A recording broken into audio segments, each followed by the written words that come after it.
The learning objectives of this section are explaining the ARPA's philosophy for detection, acquiring and tracking of targets, explaining processing delays and other important limitations in the system.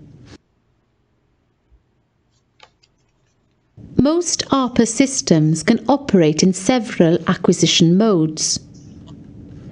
When operating the ARPA system in manual or manual acquisition mode, the operator decides all the time how many echoes to be plotted.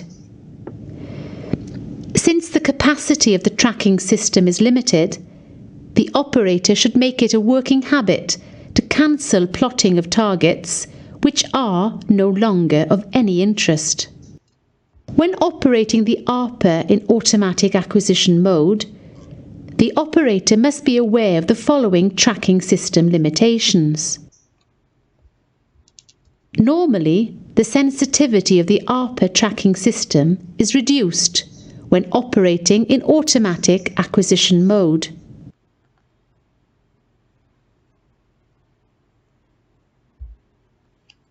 When the guard ring philosophy is used by the ARPA tracking system, echoes can escape acquisition because they are detected by the radar at a range closer than the distance to the inner guard ring, or the echoes remain between guard rings. When the search area philosophy is used, echoes can escape acquisition because they are outside the specified area or too many echoes are picked up, resulting in system overload.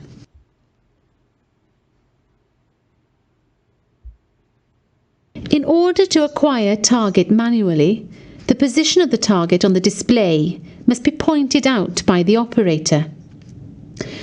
When the operator places the acquisition symbol on top of a radar echo, what he is actually doing is telling the ARPA to search for a target in that position.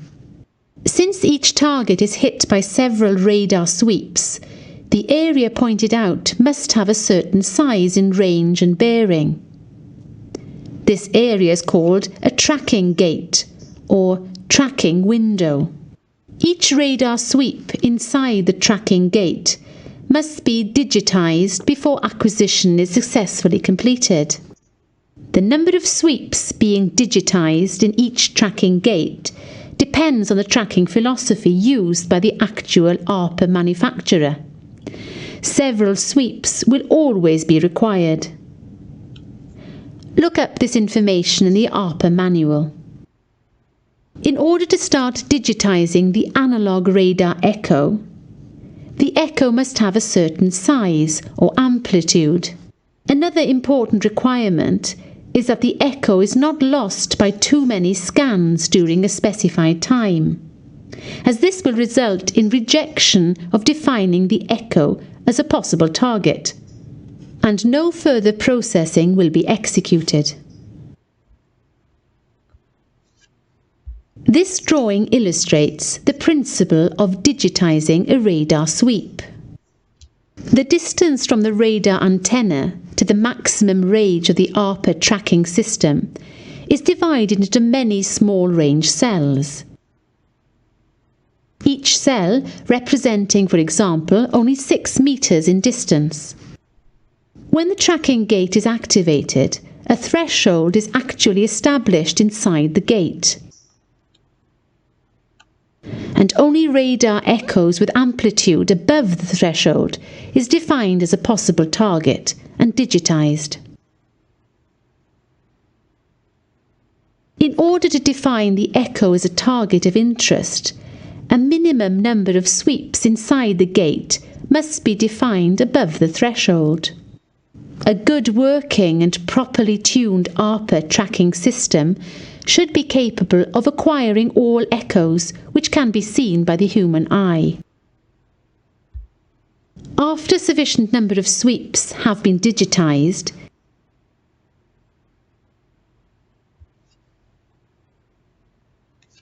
the tracking gate may look like this after the signal processing is completed.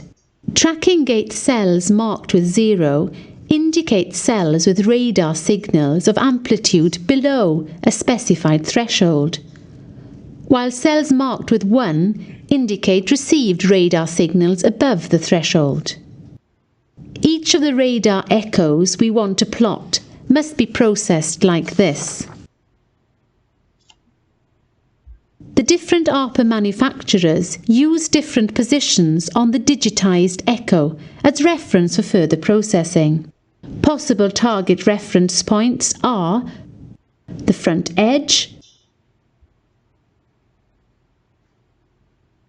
the centre,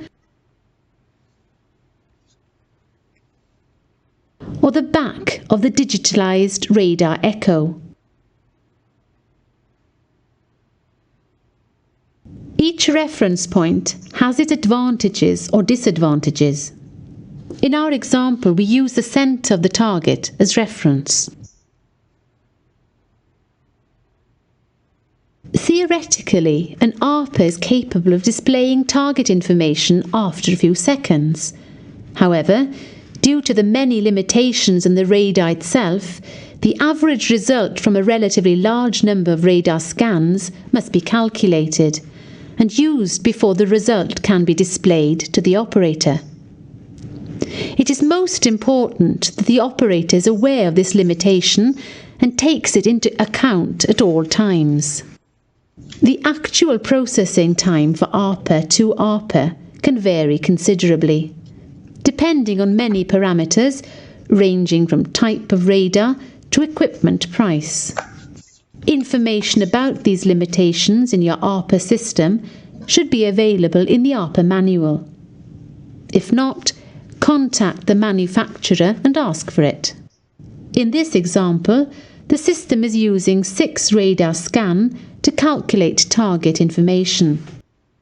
If the scanner rotates with 10 RPMs, this means a processing time of 36 seconds, that is, from the time we press the manual acquisition button until the target information appears on the ARPA screen. A little less than 1 minute has elapsed. In order to stabilise the ARPA information, time filters are used. Various filtering techniques are used by the ARPA manufacturers. For the purpose of understanding, a system using 2 filters will be explained here.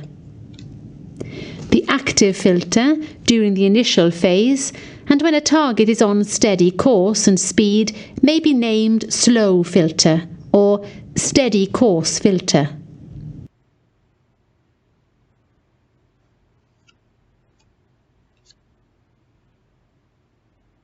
The filter used when the target is changing course and/or speed can be named fast filter or manoeuvring filter.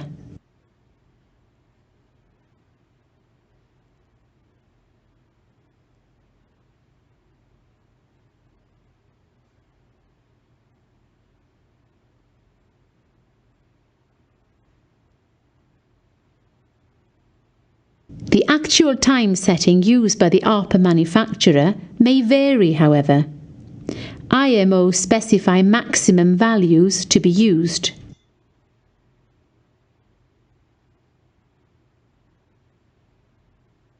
For the navigator, it is most important to be aware of the time filters and never forget that what he sees on the screen is always history.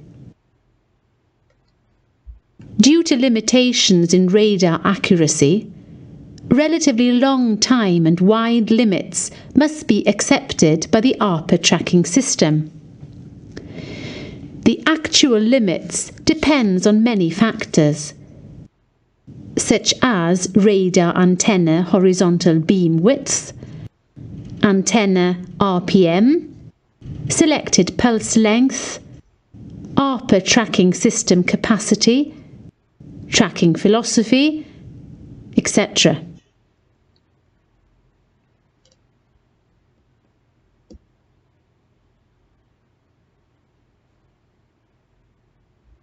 When a certain percentage of the calculated speed vectors are calculated outside the specified limits, the slow filter is automatically switched off, while the fast filter is activated.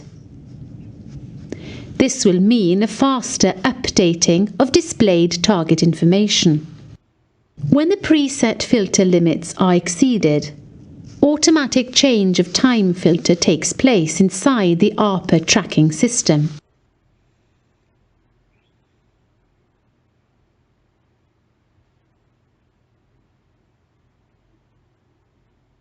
Slow filter switched off due to target course change to port.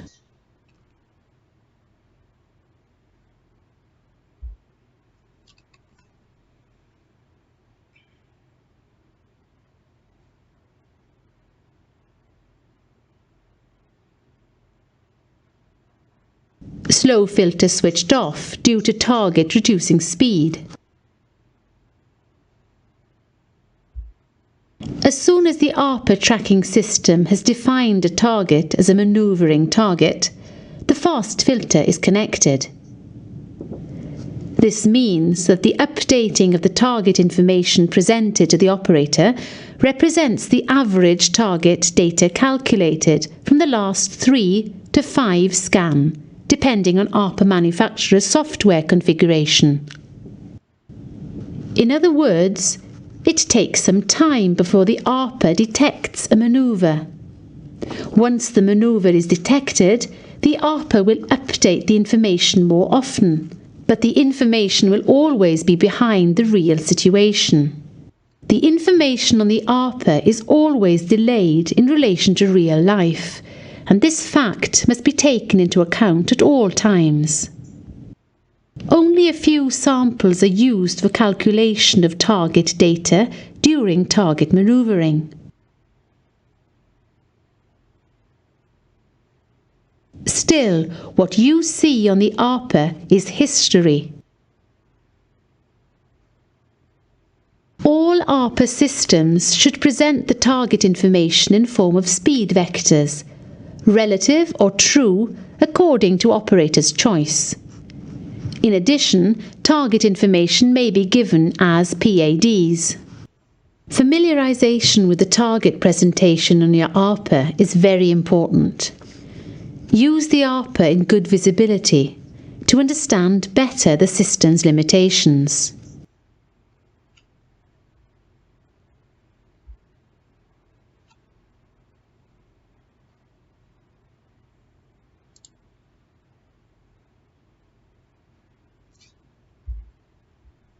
The ARPA should clearly warn the operator of lost targets.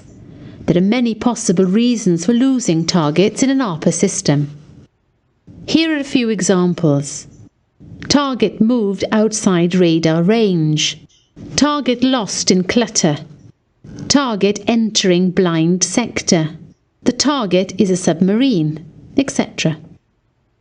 The operator should make it a habit to try to figure out the reason for a lost target, as this can help to the understanding of the ARPA system's limitations.